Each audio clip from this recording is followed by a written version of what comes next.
அடுத்ததாக நம்முடைய இணைப்பில் பாஜகவிலிருந்து திருமிகு விஜயதரணி இணைப்பில் இருக்கிறார். மேம் வணக்கம்.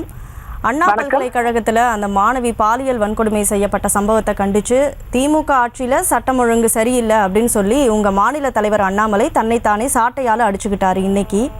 ஸோ இப்போ ஒரு விஷயத்தை சட்ட ரீதியாக அணுகாமல் ஒரு மாநில தலைவராக இருக்கக்கூடியவர் ஒரு தமிழ்நாடு மாதிரியான ஒரு முற்போக்கு நிலையில் இருக்கக்கூடிய ஒரு இடத்துல இந்த மாதிரி சாட்டையால் தன்னைத்தானே அடிச்சுக்கிறது எந்த வகையில் சரியான ஒரு நடத்தையாக இருக்கும்? இது தொடர்பாக பல்வேறு விமர்சனங்கள் எழுந்திருக்கே. இது ஒரு கவன ஈர்ப்பு போராட்டம்னு அவர் அறிவிச்சுட்டு தான் இந்த சாட்டையால் அடிக்கும் போராட்டத்தை அவர் கையில் எடுத்திருக்காரு. இது அரசின் கவனத்தை ஈர்க்க நிறைய விஷயங்களை செய்வாங்க. அதுல இதுவும் ஒரு யுக்தியாக நம்ம பார்க்கணும். சாலைகள் சரியில்லைன்னு சொல்லிட்டு காங்கிரஸ்காரங்களே திமுக ஆட்சியில ரோடு குழியா இருக்கிற ரோட்ல வாழை நட்டு போராட்டம் நடத்தினாங்க ரீசெண்டா. நீங்க கூட்டணியில இருக்கிற கட்சி அது. அப்படி இருந்துமே அரசின் கவனத்தை ஈர்க்கிறதுக்காக ஒரு மரம் நட்டு அந்த குழிகள்ல மரங்களை நட்டு போராட்டம் நடத்தினாங்க. இது ஒரு அரசின் கவனத்தை ஈர்க்கிறதுக்காக. ஏன் சட்ட ரீதியாக ஏன் நீங்க பண்ணல அப்படின்னு ஏன் நீங்க அவங்கள கேள்வி கேட்கல? அப்படி பார்க்க போனா ஒரு அரசின் கவனத்தை ஈர்ப்பதற்காக. இடையூறுக்கு மன்னிக்கவும். தொடர்ந்து இப்போ பாஜக ஆளக்கூடிய மற்ற மாநிலங்கள்ல எடுத்துக்கிட்டீங்கன்னா அங்கேயும் இந்த மாதிரியான பாலியல் வன்கொடுமை சம்பவங்கள்லாம் அரங்கேறிட்டு தான் இருக்கு. அங்கேயும் இதே மாதிரியா எதிர்த்து இல்ல இதே மாதிரியான ஒரு அணுகுமுறையா நீங்க பண்ணிட்டு இருக்கீங்க? எதிர்கட்சிகள் இது மாதிரி அணுகுமுறையா அங்கேயும் செஞ்சுட்டு தான் இருக்காங்க. இது மாதிரி பல்வேறு விஷயங்கள் எதிர்கட்சிகள் செய்யத்தான் செய்வாங்க. அது மாதிரி எதிர்கட்சிங்கிற அடிப்படையில அரசின் கவனத்தை ஈர்ப்பதற்கும் பெண்கள் மத்தியில விழிப்புணர்வை ஏற்படுத்துறதற்கும் இது ஒரு நல்ல யுக்தியா தான் நான் பார்க்கிறேன்.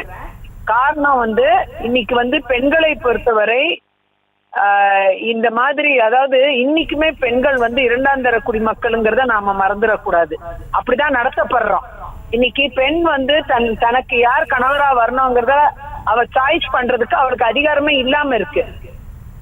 இப்படி தன்னுடைய காதலனோடு இருக்கும்போது அவன் ஒரு வீடியோ எடுத்துட்டு மிரட்டி அவனை தன்னுடைய பாலியல் வன்புணர்ச்சிக்கு உட்படுத்த முயற்சி பண்றான், அந்த பாலியல் துன்புறுத்தலை ஏற்படுத்துறான்னா அந்த தைரியத்தை யார் கொடுத்தது?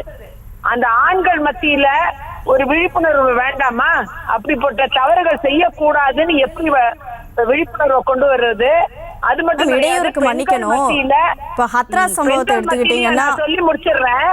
பெண்கள் மத்தியிலையும் இது மாதிரி தவறுகள் நடக்கும்போது காவல்துறையை அணுகணும். காவல்துறையும் ஒரு உணர்வு பூர்வமா அவங்க காவல்துறை சென்சிட்டைஸ் ஆகணும். இன்னும் அந்த விஷயங்களை கையில எடுத்து பெண்களுக்கு உதவியா இருக்கணும். அடுத்தது பெண்களுடைய அந்த தகவல்களை வெளியிடக்கூடாது. ஆனா எஃப்ஐஆர்ல போட்டு அந்த எஃப்ஐஆரையே வெளியில விட்டுட்டாங்க. ஃபுல்லா சர்க்குலேட் ஆகி அந்த பெண்ணுடைய பேரு அட்ரஸ் எல்லாமே வெளியில வந்துருச்சு. இப்படிப்பட்ட சம்பவங்கள் நடக்க கூடாது. இதெல்லாம் சட்டத்துக்கு உட்பட்டு நடக்கணுங்கிறதுக்காகத்தான், ஒரு விழிப்புணர்வு வரணுங்கிறதுக்காக தான் மாநிலத்துல திரு அண்ணாமலை அவர்கள் ஒரு கவன ஈர்ப்பு போராட்டமா சாட்டையில் அடிக்கும் போராட்டத்தை கையில எடுத்திருக்காரு. அவர் கையில எடுத்திருக்காரு மேம். இப்போ உங்க கட்சியிலேயே நிறைய உறுப்பினர்கள் மேல தொடர்ந்து நிறைய பேர் இந்த மாதிரி பாலியல் வன்கொடுமை சம்பவத்தில் இல்லை நிறைய வழக்குகளில் சம்மந்தப்பட்டவங்க உங்கள் கட்சியிலே நிறைய பேர் இருக்காங்க. ஸோ அவங்கள மேலே நீங்கள் எந்த நடவடிக்கை எடுத்திருக்கீங்க? அவங்கள கண்டித்து அண்ணாமலை என்ன மாதிரியான நடவடிக்கையை மேற்கொண்டிருக்காரு? அதாவது இந்த மாதிரி தவறுகள் செய்யறவங்க யாரா இருந்தாலும், எந்த கட்சியை சார்ந்தவராக இருந்தாலும் முதல்ல கட்சியிலிருந்து நீக்கப்படணும். இது பாஜகன்னு இல்லை, எல்லா கட்சிக்கும் இது பொருந்தும். ஆனா இந்த இப்ப கைது செய்யப்பட்டிருக்கிறவர் டிஎம்கேவோட ஆர்கனைசேஷன் இளைஞர் விங் செக்ரட்டரியா இருக்கிறாரு. அது மட்டும் கிடையாது, அந்த ஞானசேகரன். அது போக அவர் பல பெண்களை இந்த மாதிரி துன்புறுத்தலுக்கு ஆளாக்கி இருக்கிறாருன்ட்டு இப்ப காவல்துறையே சொல்லி இருக்கு. அப்படிப்பட்ட பட்சத்துல இது மாதிரி நபர்கள் எந்த கட்சியில இருந்தாலும் உடனே நீக்கப்படுவது மட்டும் கிடையாது, சட்டத்தின் முன்பு அவர்களுக்கு உரிய தண்டனை வழங்கப்படும். இதுதான் ஒரு பெண்ணுங்கிற முறையில நான் கோரிக்கை வைக்கிறேன்.